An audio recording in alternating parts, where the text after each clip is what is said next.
Cian Twomey, thank you so much for joining me on the Mindful podcast. Thank you for having me. I Here- really appreciate this. In your hometown of Cork. I know, and thank you for coming to Cork. I feel very special for this. Thank you. Because you're worth it. Oh, thank you so much. I appreciate you. Not sure if anyone has said this to you, but congratulations on being neurodivergent. Thank you. It is a liberating feeling, and I have gotten many a congratulations actually. So thank you. I appreciate that. Amazing time for you. A lot of Yeah. things have changed for you with this diagnosis of ADHD. Yeah.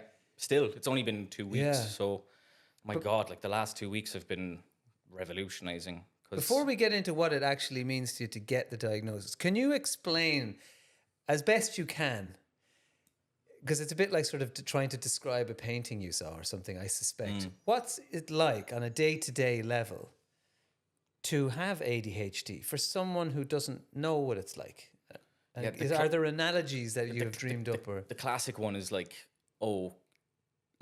playing 10 songs at once and trying to listen to all of them at once. But you get so overwhelmed that you end up listening to none of them. And you get so burnt out, you feel jaded with music in general. And that's kind of how life felt for me. There's simple analogies. It's like, there's too many tabs open on Google and I can't. But generally, it was a motivation, organization, focus, and I think self-belief. I don't know where that ties in with it, but since getting diagnosed with ADHD, it's like, oh, I was right all along, and I'm not like, whatever the word is, like capable of performing in this kind of world of, neurotypical or whichever. So in terms of, say, school, Yeah. what was that like? Well, I don't know. I had this strange self-awareness when I was younger that I didn't require school, and that's obviously my brain just telling me, you're not kind of capable of performing the way some of the other students are performing. So you might as well convince yourself that you don't need it, So I ended up just either being, the class clown, it's so cliche, but I was entertaining or distracting, or I was just doing something in my own world. The window was the television for me, or whoever was unfortunate enough to sit next to me, they knew that they weren't going to be partaking in the class either. So I think I just kind of morphed my own environment in school to just exist. Don't get me wrong, I had a great time in school, but my grades were I passed my leaving cert, which was a miracle. And Did you get lots of has great potential, could do oh better? my God, yeah, that's if only he'd focus. Yeah, absolutely. And my poor mother, because obviously when I told her that I was diagnosed with ADHD, she had this sense of guilt or something that she wasn't. Oh, I'm so sorry, I didn't spot this, love. And the teachers were saying it. And I was like, Mom, you're just a human as well. It's just that I'm lucky that I got the self-awareness to be like, oh, perhaps maybe maybe I can have life a bit easier for myself, Yeah. And I was speaking with You give out to your mother and say, why didn't you study neuroscience? You should have spotted this in my cerebellum. Exactly. But my mother has great self-awareness, and she's always encouraged emotional awareness too, especially just to be in touch with myself. So I was very fortunate that she kind of conditioned me to be that way from a young age. But again, she still had guilt for it, but I guess who wouldn't? I Yeah. don't know. It's probably her instincts or something. So school and focus is reasonably difficult. So you start compensating with comedy and those kinds of things. Yeah, comedy or doodling or kind of creating. And it was the birth of my videos was in the kind of my fifth year. It was I had 2 years left, and I was kind of slowly getting into, because when I went home from school, I would isolate myself because I was just exhausted from school. And then I was like, oh, there's no one here to make laugh. So I just kind of naturally started recording them and putting them on. I was like, where are my friends? Oh, they're on Facebook. Yeah. So I just started doing that. I'd never had an intention of doing this for a living. This was just it kind of naturally unfolded into what it is now. And it still is. It's still unfolding. Staying with what it's like to have ADHD, I just really want to, because I think the better picture we can paint of it and the more of an idea and a sense we can give people, there may be parents in particular who are teachers, are friends, of people who may have it or have been diagnosed, just to give them an understanding. It may help them to navigate it. So how about in terms of going into a crowded pub?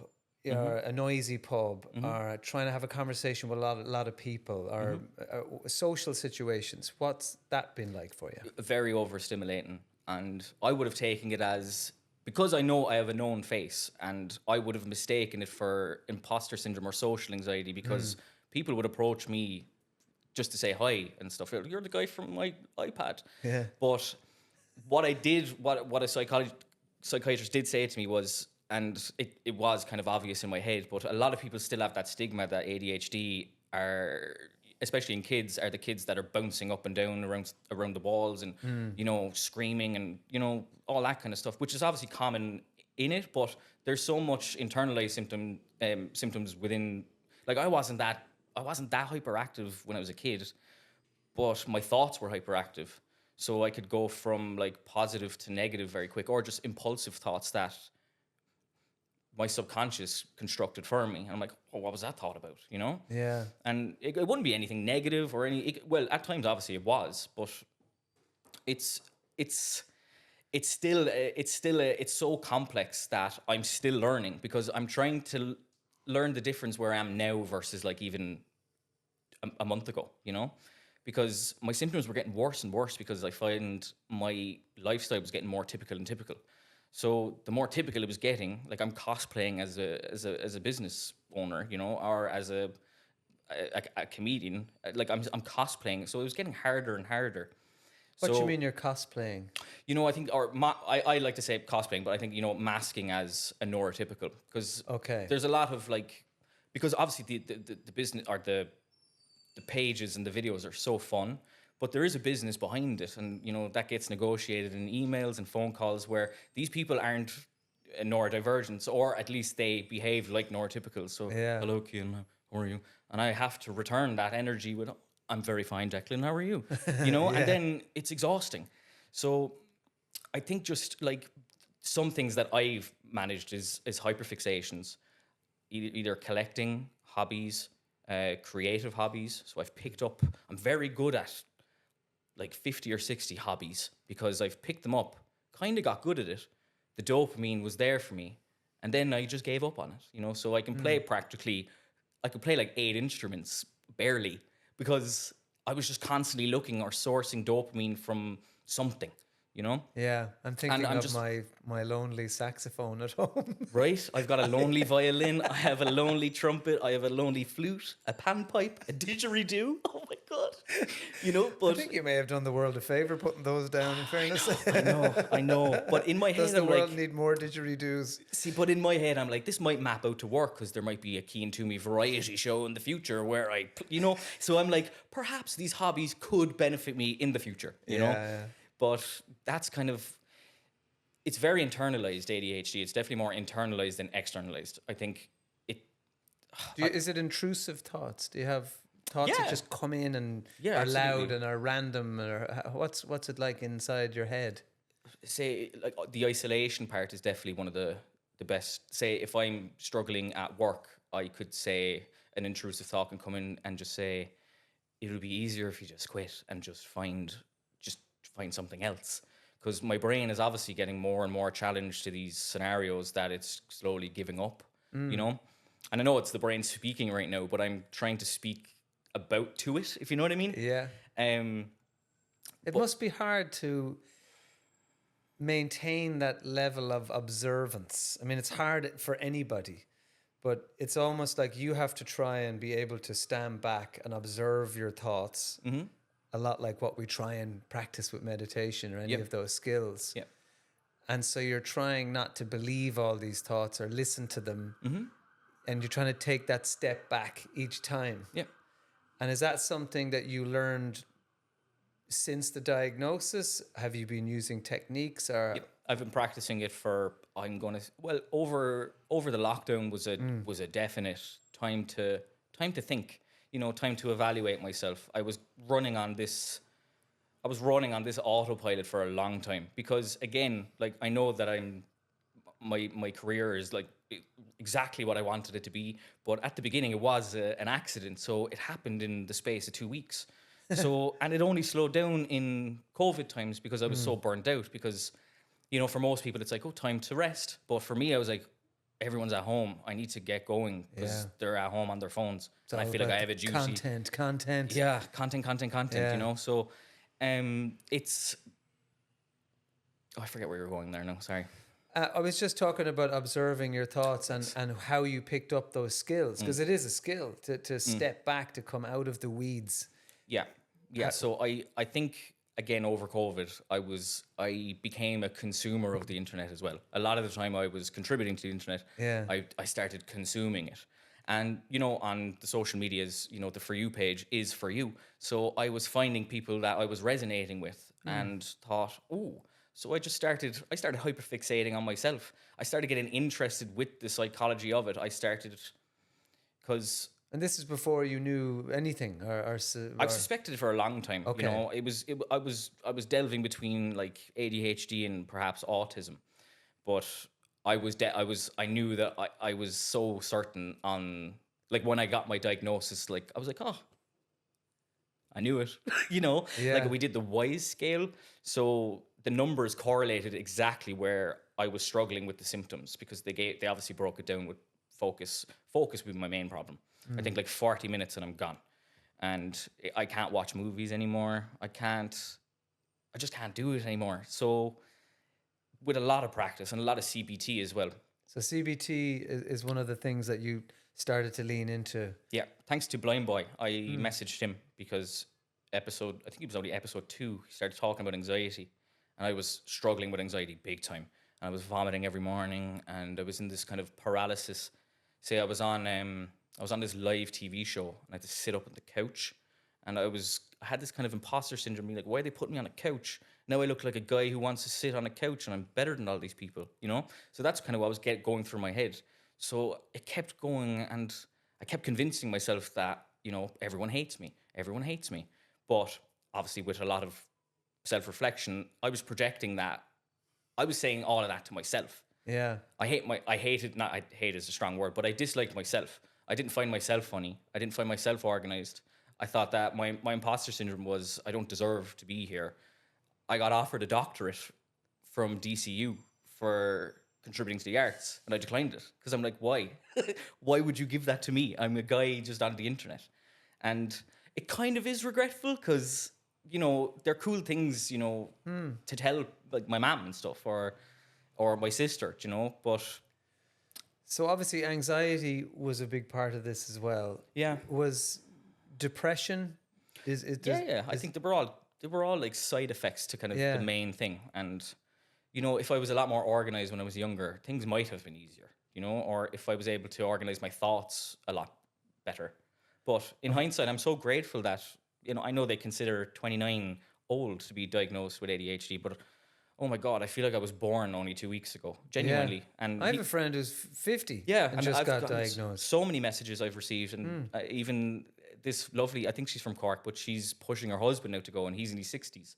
So it's such a revolutionizing feeling. It's odd. Well, let's just scoot back to, so you're exploring it on the internet and you're doing your own research essentially, and that leads you into some CBT. And Yeah. so talk to us about the process then of actually moving into the ADHD diagnosis. So how did you go about doing that? Because a lot of people are like, oh God, where do I start? Am I going to have to be on a waiting list for 10 years to see a psychologist who's going to break my bank? Yeah, that's what was happening to me. I approached my GP and I was terrified. I was shaking when I went into him because I was just like, I feel like something's wrong, you know?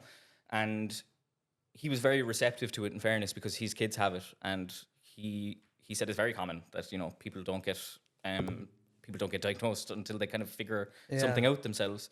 So it went from doing a lot of CBT for myself, a lot of just self-awareness, a lot of practicing that, to I'm running out of patience and room in this kind of, I feel suffocated. So went to the GP. He brought me to a specialist then, and then I freaked out on the day of it and I didn't go.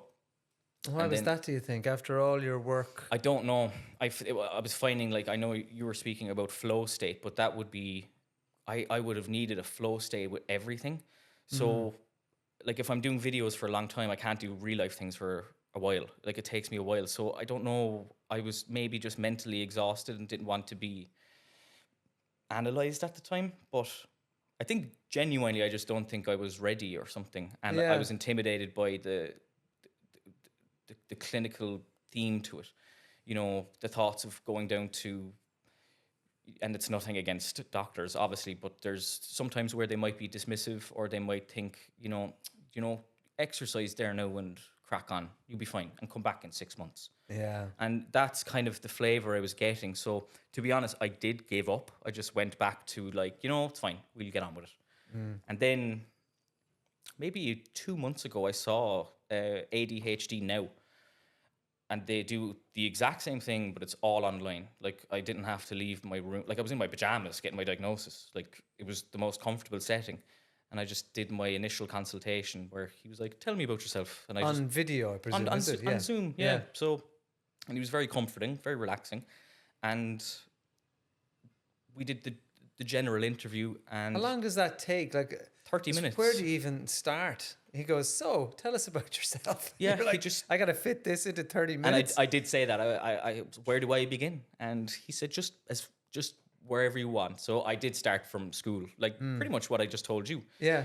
Kind of exactly what he learned from myself too. And then he sent me off with my forms. So I did them straight away because I was so eager. Yeah. Because finally it clicked in my brain. I was like, this is happening. This is now. This is how I wanted it to work. Yeah. So I just pulled the trigger on it, which was very rare for me. But like I was so focused to finish this and actually get it done for myself, especially before I turned 30.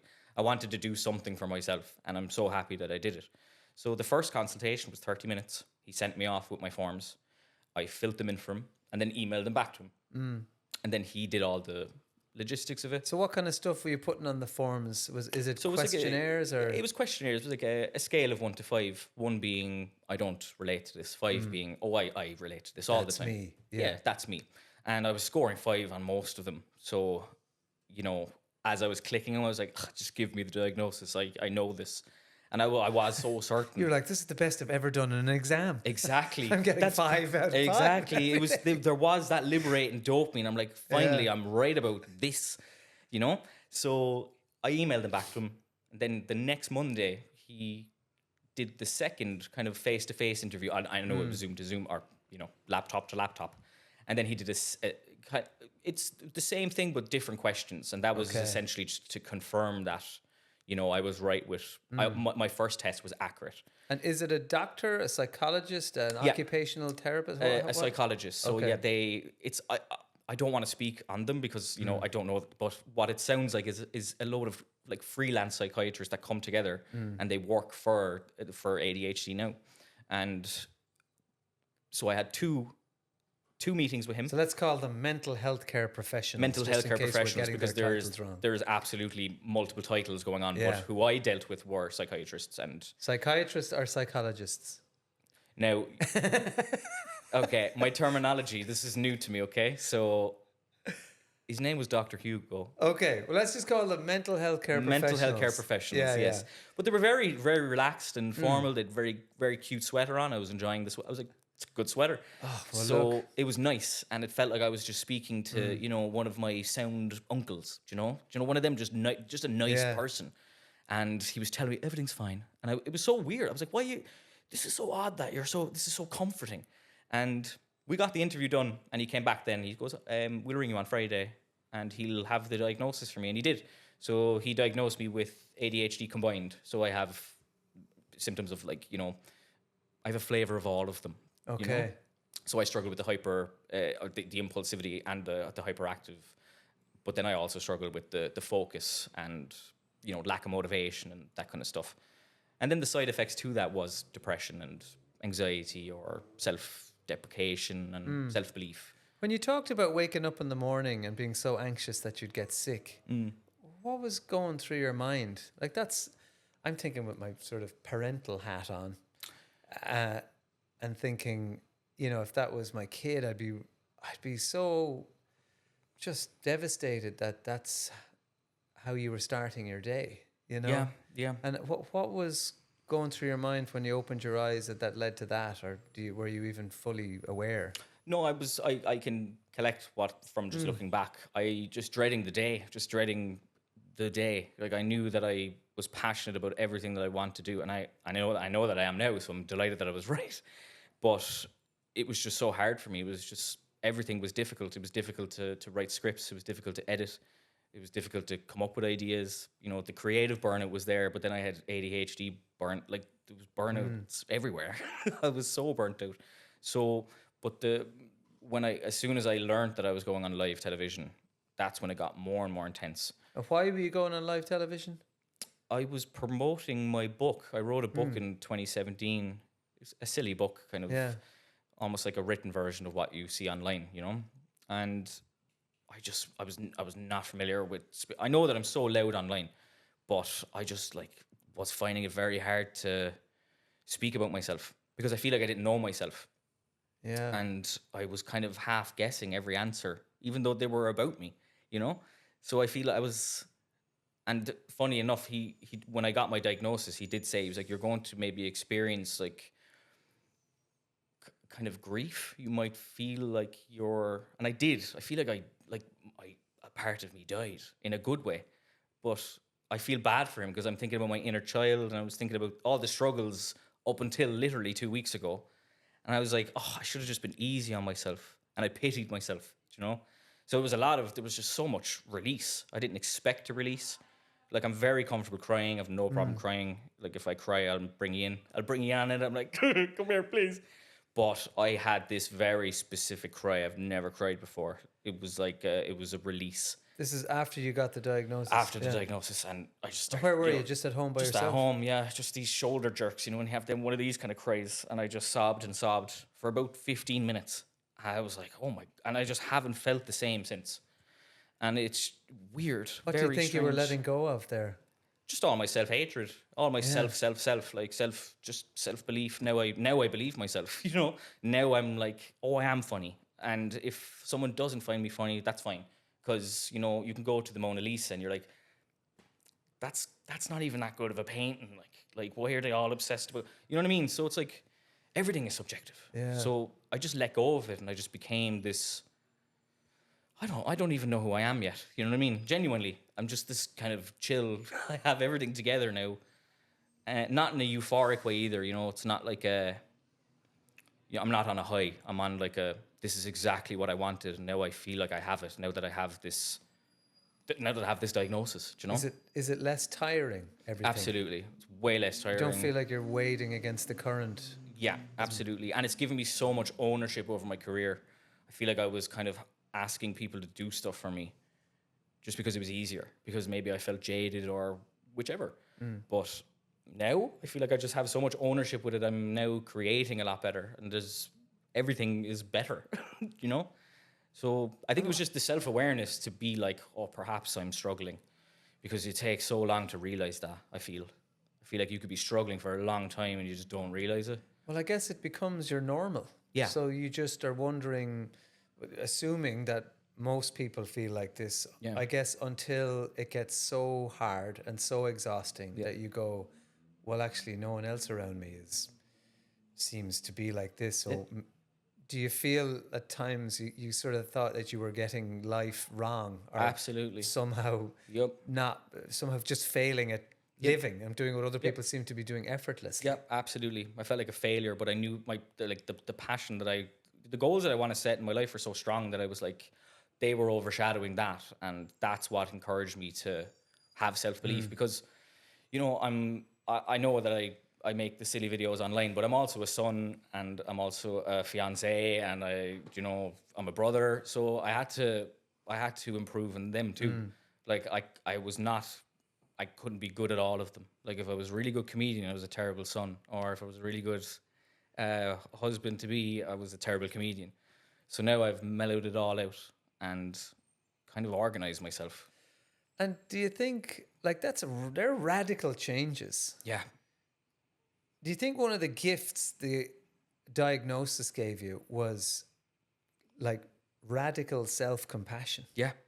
Weird. That you flicked a switch, almost seems like it flicked between giving out to yourself, trying to hoosh yourself, kick yourself up the butt, Yep. questioning yourself, to now just one voice saying everything's okay. Yeah, it's weird.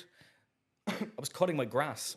I was like, the first thing I'm going to do is maintain my garden, because I think my garden was reflecting my mental health, and it was a shambles. And I just went off and I bought a lawnmower, and that voice that was giving me like that, you're not funny. I don't know. I just said to myself, I was like, isn't this nice? And I caught myself. I was like, that was weird now. You know, like I surprised myself that I had empathy for myself, because I've learned empathy years back. I learned empathy from getting hatred online, and I was kind of made me realize people were struggling. Like if I'm in a bad mood and I'm driving, I'll have road rage because I'm behind the screen and they're not going to hear me, and I'm going to say whatever I want. So I just apply that to online, and I'm like, maybe they're struggling or something's going on with them. So that made me learn empathy, and it was a great release for me. So I stopped taking things personally online, because I was a newcomer. I was an early, you know, there was no one doing it. I was there before everything. Barely, you know, like the YouTubers. Yeah. But the social media stuff was difficult because it was like a billboard. Like YouTube is you go to search for that person, but Facebook, I'm plastering myself all over your billboards. So you're bound to get annoyed by that same face repetitively coming up and up and up, because I was getting 100 million views a week, you know. So, and that's why I didn't do stand up, because I was like, oh God, if these people are online, they're sitting down in them candlelit clubs, do you know? So that's why I never did it. I think they're a lot kinder in comedy clubs. Yeah, my At friend least they Chris want now you to said that do too. well. Yeah, yeah. Are you Chris Kent? Do you know Chris? Yeah, of course. Great poor he's comedian. Yes, he's now helping me a lot, and he said the same. He's like, do you know, they're not there, but I don't know if they're online, they're not there in person. He's like rarely it happens, Yeah. and it is refreshing, because I was afraid to talk to comedians too, because I've had things in the past where comedians are like, you're not a comedian. And I'm like, I know, but there's not a word for it yet. So if I'm making someone laugh, what's the closest word to that, you know? And I'm not an influencer either, because I don't influence. I'm not sure what I can influence. So that was the word I gave myself. And I had this guy that got very bitter about it. And that stuck with me for a while. So I kind of allowed that into my inner dialogue. Yeah. Well, that exists. I had that for years, because I was on radio, and I came at it from radio. That in the voice in my head was like, you're not a real comedian. You're not like these other comedians. They're all real comedians. This is what they do. You're just, this is a side hustle that you're going to get found out. That was always my inner dialogue. You know, It's the same. if you make people laugh, I don't care where you are, then you are a comedian. You know? And in a way, you certainly, in Ireland, you were a pioneer, and globally, because based on the amount of followers you have, you know, because you were using a new medium to create comedy on, and it hadn't been done before. I mean, and there's another guest on this series is Dane Cook, the US comedian. He was one of the first to use MySpace to build an audience. And it hadn't been done before, and all the comics around him went, you're not a real comedian. They're not real fans, you know? And there'll always be that snobbery within every industry, you know, because people think, well, no, there's a purer way of doing it. I used to use a guitar. I would get snarky remarks because I was hiding behind a guitar. You know, so I don't know what you're meant to do. I think the ultimate comedian is to just, you know, smoke 100 cigarettes a day, drink 10 bottles of whiskey, you know, make jokes that only other comedians find funny, and then die at 30. I think that's the purest form of comedy, you know. What's the word for that? The martyr. The martyr of comedy, I think so. And I think that guy was a martyr who was saying that stuff to me. I think he was just bitter, and that was... But I don't remember his name. I don't even remember the words he said, but it impacted me. It does. It goes in there into the software. It went into the circle, my rotation of self-insults. Do you know? You're not real. You're not a real comedian. You're not a real comedian. You know? Yeah. But now that's going out the window. Do you think ADHD makes social media harder to handle? Yes and no. Like recently, yes, because the oversaturation of it, fighting the algorithms. The algorithms change all the time. You know, reading PDFs and going to web seminars and learning. There's a lot of education, but prior to all this stuff, it was so easy because I was working on impulse. Half the time, if I was manic, I'd record it. And it was funny, you know. When I say manic now, I mean like just very excited. Yeah. For no reason, which was again the hyperactive now that I know. So it made it easier in that sense because my hyperactive thoughts didn't give me enough time to think about the idea. So if I came up with a funny idea, I would just record it, post it, and just forget about it. Let it be a disposable video that disappears into the news feed, you know? But they didn't. And I was making maybe 5-6 videos a day because I was getting so much dopamine off of the interactions. Because I watch YouTube. I was a consumer before I was a creator. And I always watch YouTubers, and I loved it. And I learned how to edit when I was 12, and I was doing it all kind of just because I liked it.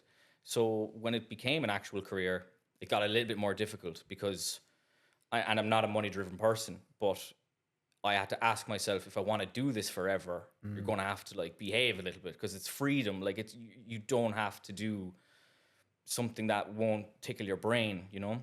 Because literally just before I became a creator, I was working in a warehouse and I loved it. It was just so fun because it was just manual labor. Yeah. I didn't have to pay much attention. It was all autonomous. So I was kind of literally just zoned out in my subconscious with my glary eyes, you know, just glared and knowing what I'm doing. And that was fine. But then when I started getting the videos, then I started getting dopamine from it again, from the interactions. And that just led to more and more and more. And I was emulating more and more of what did popular before. And I just kept going. Yeah. Where did Emily come from? So Emily's so I started with, I don't know, I think you'd call me like an observational comedian. And I would have based my scenarios off of people that were around me. And it started with my nan, who coincidentally, her name is Emily as well. And then my mother, Liz. Yeah, you didn't do much to hide her. I know, I could have just used a different name. Identity. But I was like, oh, sure, look, again, impulse. Yeah. Her name was Emily before I could decide it was. So there was Emily and my nana Emily and my mother were the characters. And then I met my now partner, Emily, from Waterford. And I was kind of zoning out of the videos then. I was like, that was fun. And she said, you have so much more. She was like, you've been doing all these family scenarios. You've even touched on relationships. And I was like, okay, I'll try that.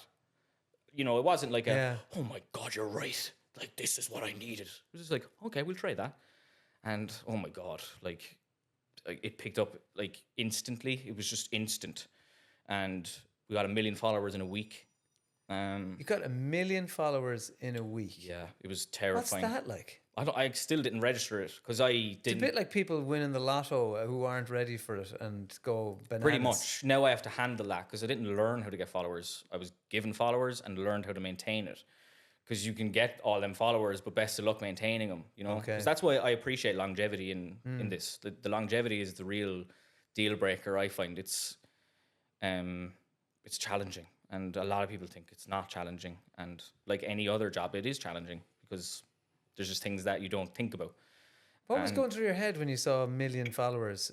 I just saw them as numbers. Genuinely, I didn't register them as people. I remember I used to go live on Facebook, and within 5 minutes of going live, there'd be 150,000 on that live. And me and Emily just be in my bedroom, in my box room in my mom's house, and just talking, oh, what's your favorite dog, guys? Just talking random stuff. And it just never clicked with me that, like, oh my God, that's like 3 times at Croke Park. Or like 2 times at Croke Park. Yeah. Like, that never set in for me. So I was like going back to just being in that subconscious kind of autonomous mindset. I never let that set in that I had that many people viewing me. But if you have ADHD and you have a lot of negative potential for negative internalized thinking, what does 1 million followers do to that? Well, it went back to, and my doctor said it. He said neurodiversity could be, you know, touching on the primal times back in the caveman times. Yeah. And he was like, you know, you're always going to look for danger. So I always looked for danger. I was looking for them comments, like the positive ones. I was like, Whatever. Like, I was very grateful for them, but I was searching for them ones that were going to cut me, like that, the ones that were, why did he say that? And then I'd block him and move on. It was like I was filtering my own ego, just be like, hopefully there's no one here now that hates me. And sure, that was silly. You'd run out of, you'd be exhausted if you kept that going. So gratefully, I learned empathy. And do you think if you had a diagnosis at, say, age 10, like you know, do you think you'd be a different person? Yeah. And I think I'm grateful that I waited. or not waited, but grateful that It happened now. I'm grateful it happened now. Why is that? Because I left I was calling them flaws, even though they're now symptoms. You know, I have to reword all my thoughts. Like the flaws that I was displaying were actual like huge benefits to my videos. Yeah.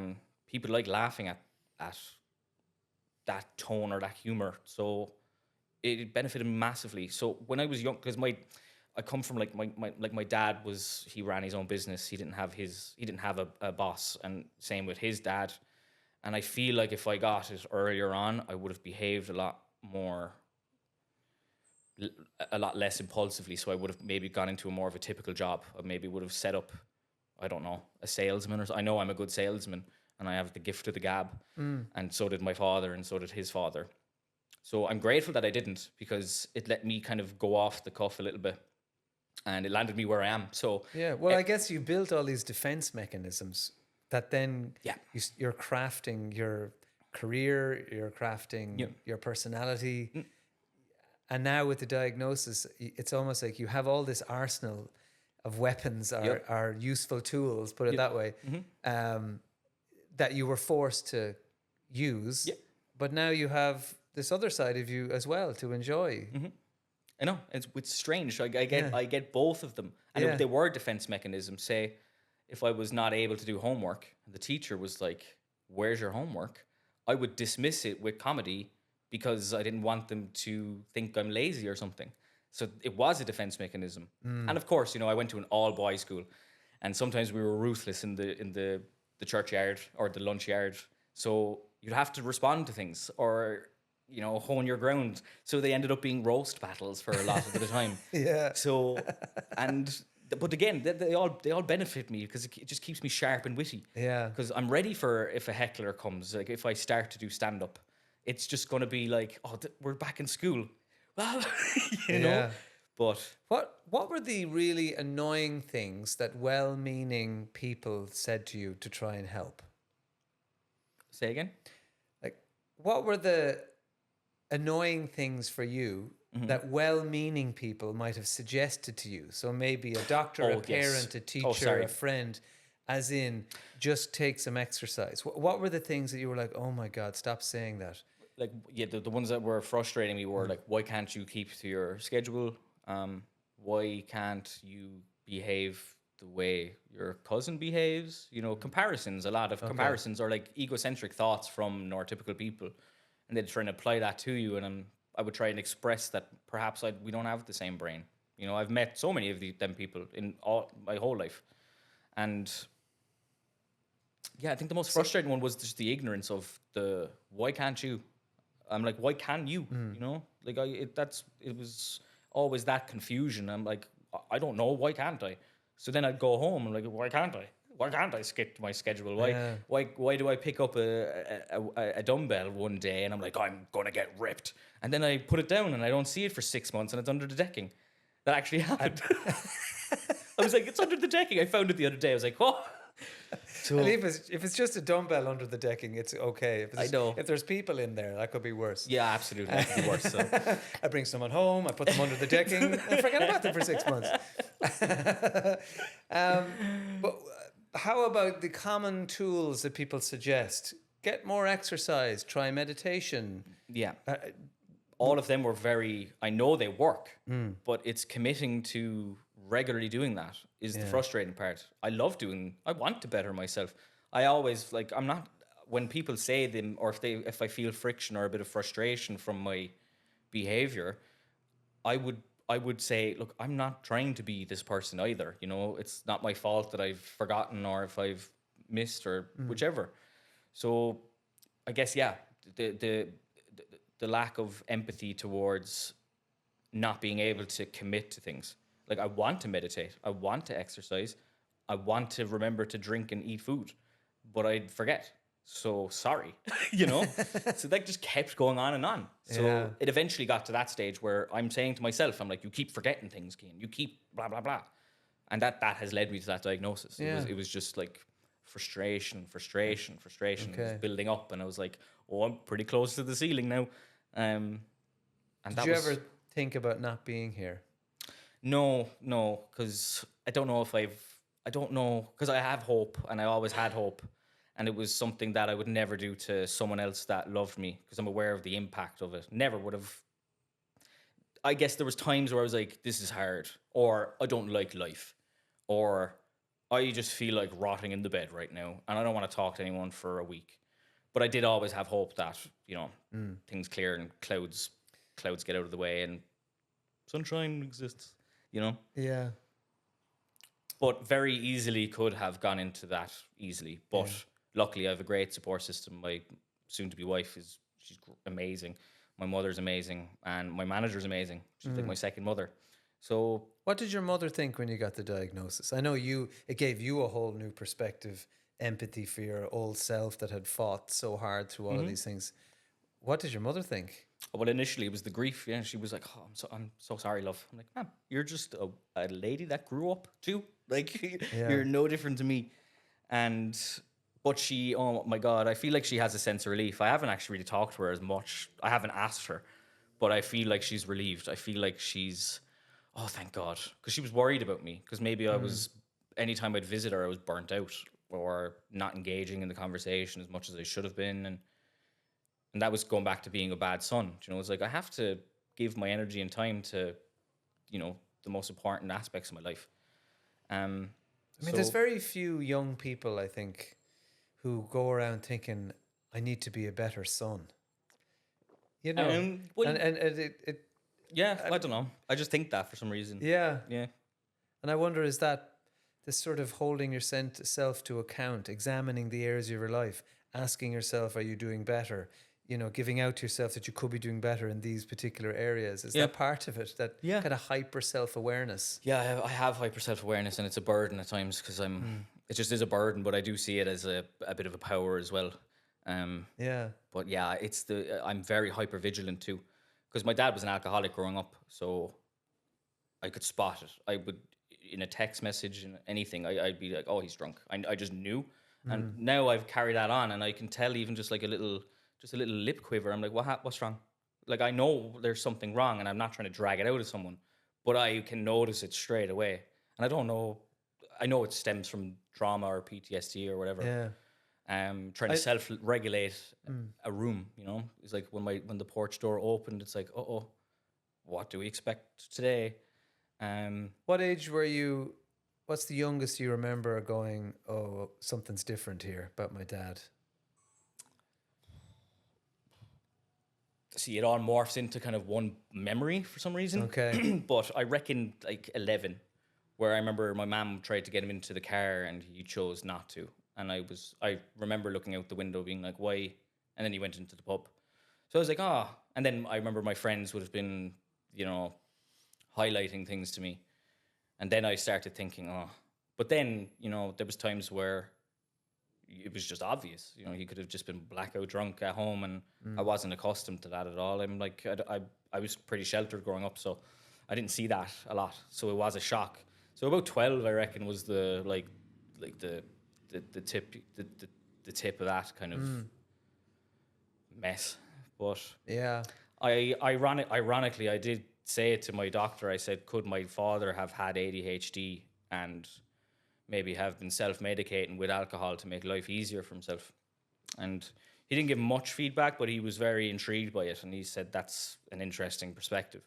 Because I just applied it to myself. I was like, I could abuse caffeine. I'm like, caffeine makes life easier for me. Or I could have a cigarette. I'm like, that'll make life easier. So he could have easily just said, I'll have a drink, and that'll make life easier. And I just wanted to say that, because I was like, how do I? Because it is genetic, isn't it? There is a high probability that you were born with it from one or both of your parents, correct?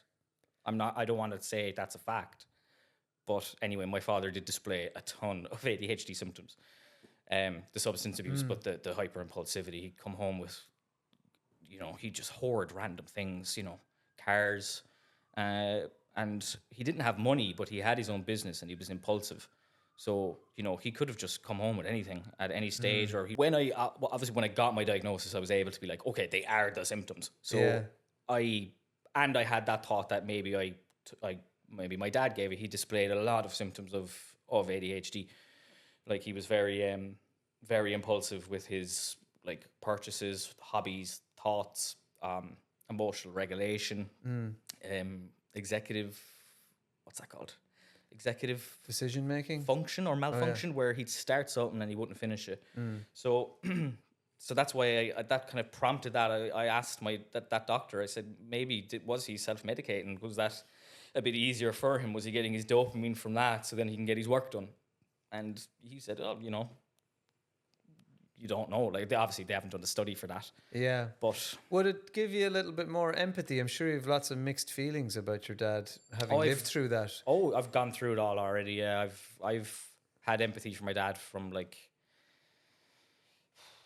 probably like when I was 22 or something. I started going, he was just a man. You know what I mean? You know, you always have this big God complex with your parents that these are heroes, but they're just people. You know, they just had a kid, and they're just getting on with their shit. Like, you know, pardon my French. They're just getting on with life. And but so if you see him through the lens of ADHD and he's trying to navigate that as best he can, the results of that are not particularly positive for anyone around him. But is there empathy there for that? Absolutely.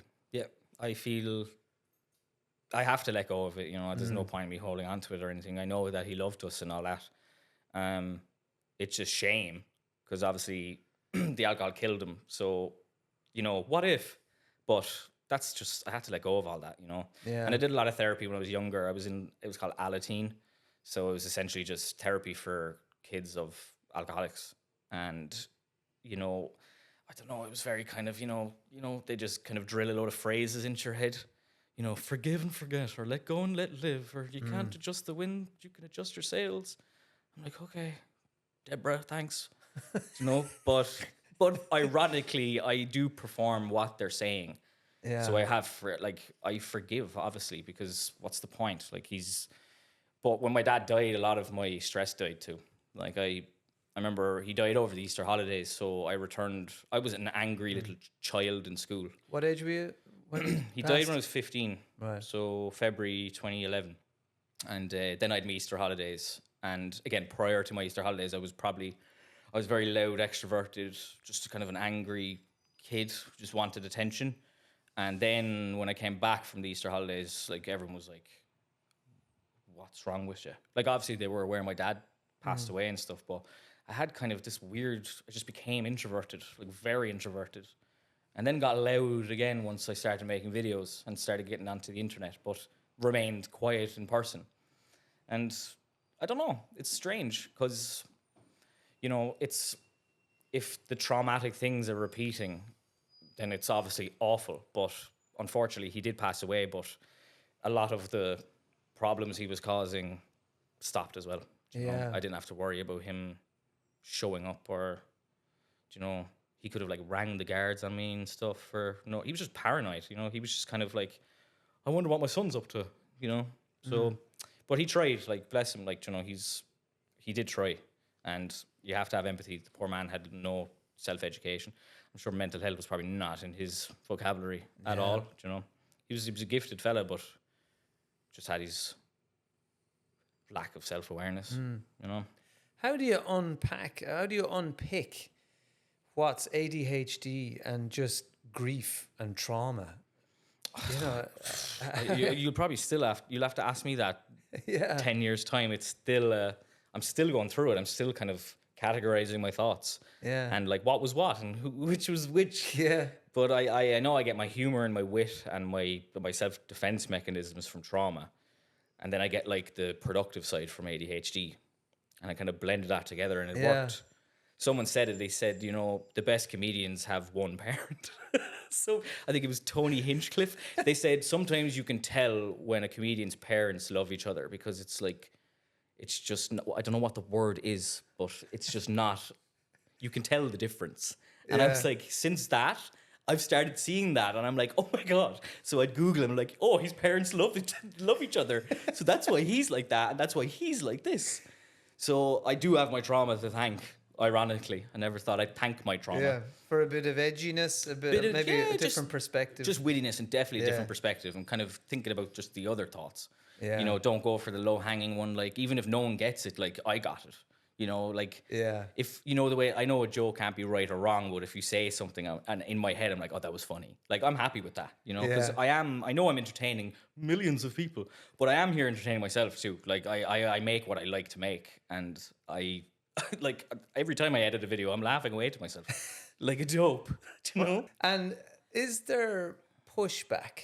Do you get any pushback? Or because sometimes parents, if they're like, I think my son, my or child, daughter might be neurodivergent, there'll always be some people who go, oh, for God's sake, you know, they're just a teenager, or they're just acting out. Does everything have to have a label? You know, we're all running around trying to diagnose ourselves and each other. Yeah, yeah. Has there been any pushback from people going, oh, great, another internet influencer who needs to have some kind of mental health label? No, not to my knowledge anyway. I've gone through. You didn't get my messages then. Oh, that was My you. comments. Oh, that was you. Yeah. I left you on double blue ticks on WhatsApp. I was too no, busy reading my own negative comments. Shut up about mindfulness. a lot of people resonated with the video, and I think I did a good job at explaining it like a child. You know, explaining it to because parents are very dismissive, and again, this new generation is very more open and receptive to new information, you know, especially with the online world. There's so much micro education you could give yourself.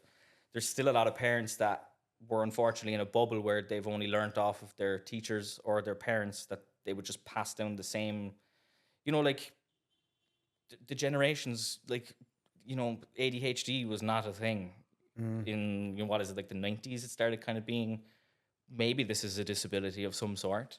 But like that entire time, of course, you're going to expect people that are dismissive, but you need to encourage people to have an open mind and maybe change your dialogue and think, oh, perhaps what I was given is outdated info. It's outdated. It's just regurgitated from the previous generation. And it's, of course, it's dismissive, like, especially in Ireland, you know, we've come off of this, you know, hardworking, like my grandparents were just the most hardworking people, but they were miserable, you know? So they would have just said, just get on with it. I'm getting on with it. So I'll be egocentric and assume you'll get on with it. And they'll keep passing that down. You could absolutely end a generational curse by just listening to your child. I think my mom did that very well. She actually just listened to me. And if I choose to have a child, I will be very attentive to them, you know? And I would absolutely encourage, you know, it's make or break, genuinely. You could... I don't hate my mother, absolutely, but I could see people resenting their parents for dismissing their feelings and thoughts, absolutely, in the future. That happens all the time. So if you are a dismissive person, I would encourage you to be a bit more open-minded and do something good for help the kid. As a parent, I might be worried that if I go in and I'm like, hey, maybe you have ADHD, that they're like, oh my God, will you stop trying to Yeah, the approach is label definitely... me? Or yeah. How do you have that conversation without feeling like, I don't know, you're trying to slap a label on them or explain away things, or... I could maybe, it's even just suggesting a perspective. I would never go in and label or even just push the idea of that, because you'd instantly get self-defensive. Like if your kid gets suddenly angry at you, they're being challenged and overstimulated, and they don't want that. They want a calm approach to it, you know? Because the emotional regulation, especially when you're young, is like, it's not there. You could just go from like happy to not happy in a very quick moment. And they often will go off of that, you know,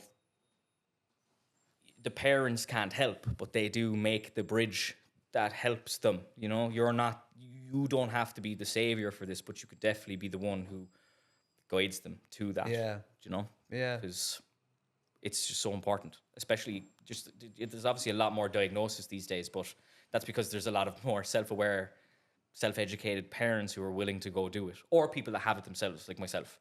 I think I had to self-educate myself to go do this. So I'm so happy. It is genuinely the best thing I've ever done for myself, ever. And I'm only 2 weeks in, but it's everything I suspected, and it's I don't know. I still can't articulate it. Yeah. It's just relieving, you know? Yeah. So I'm excited to see what I can do now. Because I've done everything great so far, and I'm just as in the goals I've set, I've hit them all with the challenges that I've lived every day. I'm just very excited to see what I can do and capable of doing for the next decade, you know? So So are we. who knows? Who knows? Look, thank you so much. Thank you Cian. too, It's Dermot, been I a really appreciate it. Really just super educational for me and obviously fascinating as well. But I think this conversation is going to help so many people. Thank you. Yeah, thank you. And I'm glad that I can be on your platform.